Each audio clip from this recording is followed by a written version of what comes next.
Deliver tayo mga paps. Tayo sa bodega. Yan, assemble.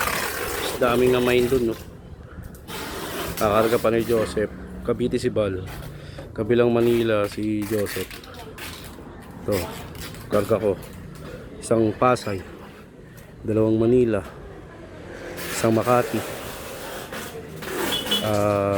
Puro QC na. 8 QC. Bahala na kayo. Saan yun? Tingnan nyo na lang kung saan yung deliver ko mga paps. Yeah! Takpak. Wala nang ulan mga paps. Kargado. Takpak na tayo mga paps. Let's go. Kargado.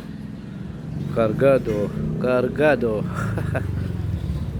Pahinga mo lang tayo. Kaka-assemble ko lang eh. Init pa. Tapos diretso biyahe na tayo. Let's go. First drop natin Pasay. Pahinga tayo sa C5 eh. Binakbak natin simula silang Las Piñas. Hindi naman ako tubig. Ngalay ako. Nasaklap yung mask ko. Ayaw ako doon sa loob ng motor. Sakit sa paa. Sa mukha. Aray ko. Kaya deliver natin.